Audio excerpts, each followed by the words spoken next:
You are so disrespectful. He is going to fall off a cliff. Shut the hell up. That's not even close to my best. They're wrong. And I don't give a damn that they agree with me or not.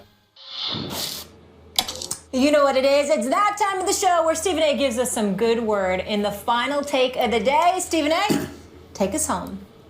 Thank you, Molly. You know, it's a little bit too early. Still a few weeks to go in the regular season. But it is about that time to start thinking about who warrants Coach of the Year honors. You think about the job that Andy Reid is doing in Kansas City. We can't ignore that. Jack Del Rio in Oakland. We can't poo-poo that. You look at Bill Belichick once again putting his greatness on display. 11-2 record, 4 of those games without the great Tom Brady. We certainly can't dismiss that either. But as sacrilegious as it may sound, as much as it may nauseate me to admit, I must confess that if I was compelled to give a vote today, it would have to be for Jason Garrett of the Dallas Cowboys.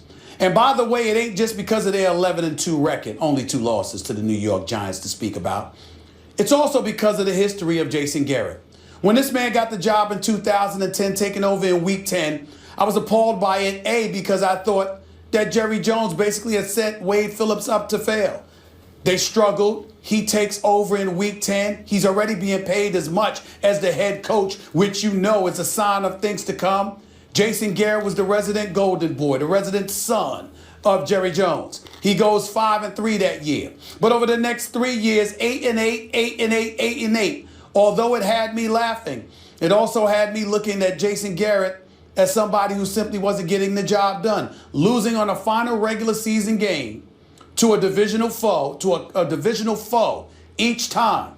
Then they go 12-4, but they ran DeMarco Murray into the ground. And I said, what greatness is there in that? And of course, they nosedived last year when Des Bryant and then Tony Romo got hurt. But this year, watching these Cowboys, as much as it pains me to admit, Jason Garrett deserves a hell of a lot more credit than any of us are giving him. You got a rookie quarterback. You got a rookie running back. You still got a 6th-ranked offense, the number 2 ranked rushing attack. But he doesn't even deserve credit because of that. It's because on the defensive side of the ball, where the Dallas Cowboys are clearly supposed to be a liability. They have the 5th-ranked defense in the NFL, number 2 against the run. Bottom line is this.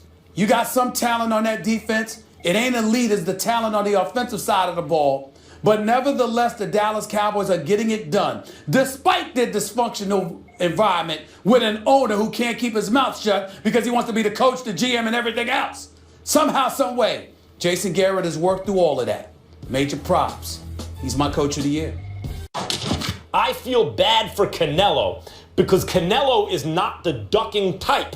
Because he doesn't want to throw his promoter under the bus, he's taking bullets from fans saying, you're ducking Triple G. Canelo doesn't want to throw Oscar De La Hoya under the bus. I will. Oscar De La Hoya right now looks like a flaming hypocrite. The bottom line is Triple G wanted this fight for a long time, but his promoter doesn't want to take that risk against Triple G, a man that most consider the baddest man on the planet.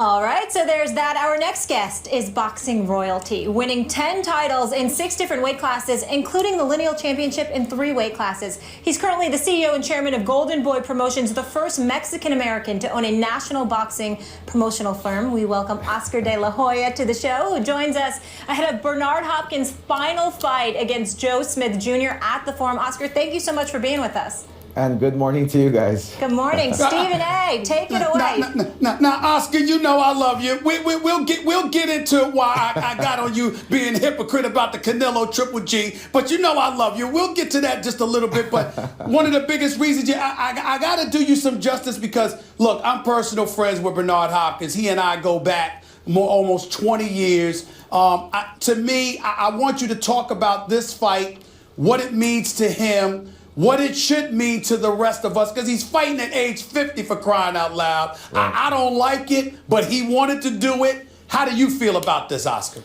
Well, I mean, first of all, it was an honor stepping inside the ring with a legend like Bernard Hopkins. I mean, even though I got stopped in the 9th round, it was an honor.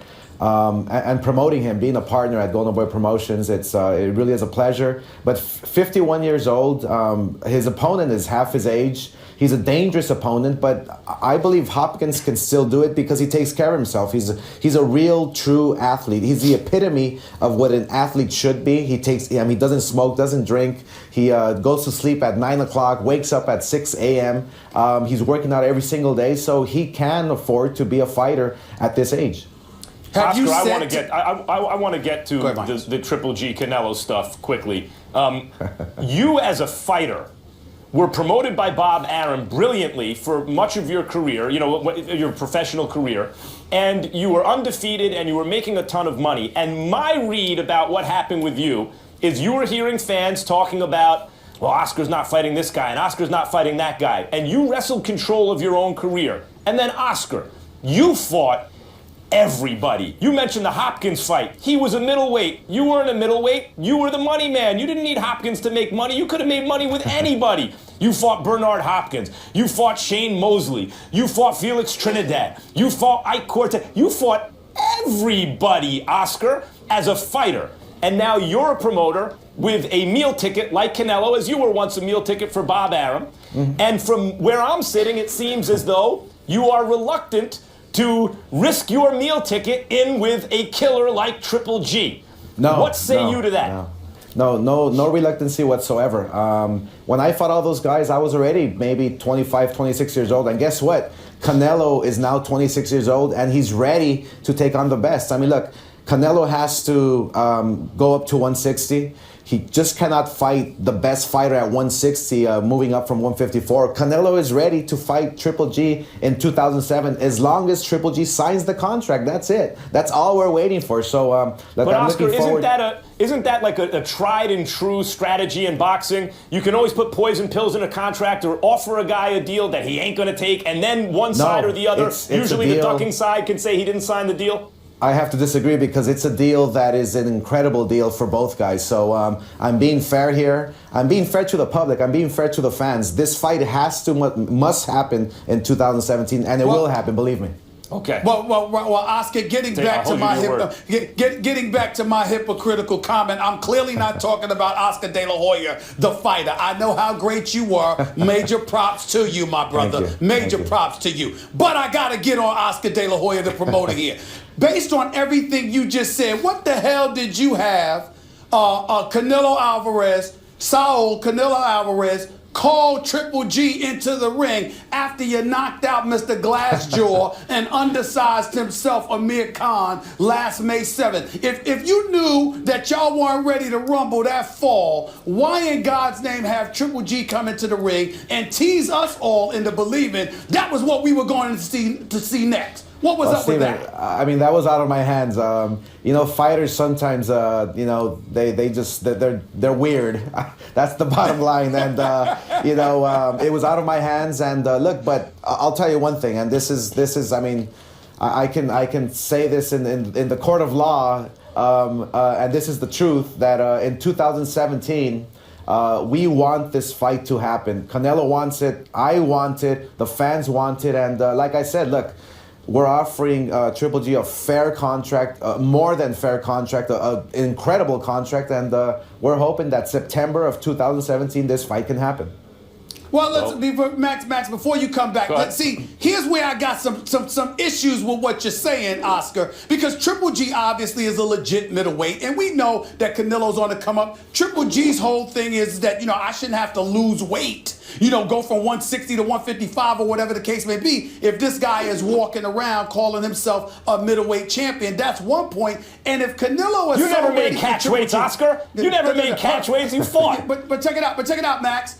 Oscar, if Canelo is so ready, why have your last two fights been against Amir Khan and Liam Smith? Are you kidding me? That's what y'all... Come on now. Yeah, I mean, look, Canelo truly is a 54-pounder. I mean, he is. He can make the weight with no problem. And Canelo and I and the team has decided that for 2017, he will move up to middleweight, full-fledged middleweight, and fight the middleweight champions of the world, and that's including Triple G. At 160, you're saying? At 160, that's it. I mean, Okay, there's no catch All right, weights here. Oscar. There's no You catch want- weights here at Golden Boy Promotions. Oscar, let me tell you. this is live television now. This is live television, this Oscar. is live. I'm And by trying the to- way, just to give everyone a sense of Oscar De La Hoya's quality as a fighter, at almost the very end of his career, after having now admitted that he didn't always, do the Hopkins thing and not drink and smoke and party and abuse his body, etc., you gave Floyd Mayweather in his prime a tough, competitive fight, and that was clearly you out of your prime. So Right. Oscar De La Hoya is an all-time great fighter. We all understand that. Oscar, Thank you. as it relates to Bernard Hopkins and this fight with Smith, Smith earned this fight with a first-round knockout of Fonfara, a tough guy who'd beaten Chavez Jr. What do you think about the quality of the matchup? Obviously, you're not looking to get Hopkins beaten in his last fight, and yet Bernard himself seems to need to feel challenged in order for him to get himself in shape to fight. What do you think of the matchup itself? I think the matchup is, it's going to remind me of maybe a younger, fresher Kelly Pavlik. Bernard Hopkins is a fighter who knows how to dissect you. He knows how to take you apart and finish the fight in the later rounds. I think Bernard Hopkins is going to have a great time in there. I mean, who knows? Maybe I'm wrong. Joe Smith is a very durable, tough guy from the East Coast, All-American who's going to go out there and do his very best. But he does have power. He does have skill, and he's here to win. So it's going to be a tough fight for both guys. But I think Bernard Hopkins, his ring generalship, his skill, his experience, I think it's gonna overtake the young Joe Smith.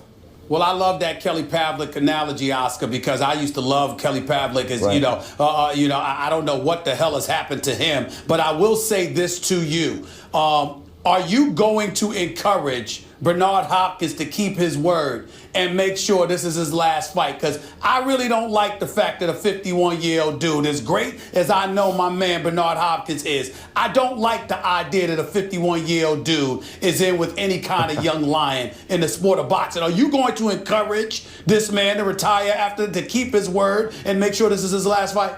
I'm convinced this is his last fight, and believe me, look, we already have the Bernard Hopkins grilling machine for him when he retires. So just like George Foreman. So this is his last one. We're hoping it's his last one, but I really do believe him. He's working hard. He's out there, exposing himself to the world. He's a new man. He's a changed man. He's a man of that's very positive. He's a influential man. I believe that Bernard Hopkins is bigger than boxing. I believe that Bernard Hopkins, once he's done and retired, I believe he's going to have such an inspirational story where he can just be bigger than the sport. Hey, Well, Oscar, real quick before you go, I just want to say that as a fighter, you oftentimes put competition and glory and your legacy ahead, and really serving the boxing fans ahead of your own business interests at times. I mean, That's true. I mentioned the Hopkins fight, and I hope as a promoter, and you've done an amazing job. I never thought you would be as successful as you are and would have stuck to it through all the ups and downs, and you have. What you've done with Golden Boy is very impressive. Thank but you. I want to tell you right now that I hope that as a promoter, you live up to that legacy that you set as a fighter, and whatever the business interests are, you make that Triple G and Canelo fight happen in 2017. I guarantee it. I guarantee it, and I will put my promoter's license on the line. That's what I wanted to hear, Oscar. I wanted to make sure that we ended this segment with you promising boxing fans we will see Triple G versus Canelo Alvarez in 2017. Do I have your word on that, sir? You have my word, and Canelo is not afraid of Triple G. September, we're hoping he signs the contract, and it will happen. Oscar, thank you. We're also looking forward to Saturday. I know where I'm going to be at. The I know Forum. where I'm going to be. And Oscar, I want to personally thank you for putting up with those two. Max and Stephen A. are a lot. I got to deal with both of them every I love day. putting up with them. I love putting up with them. See, but you feel for me. Those two are tough. I came on the show for you, Molly. Thank you. We appreciate you. Like everybody. Smart move. We appreciate you. All right.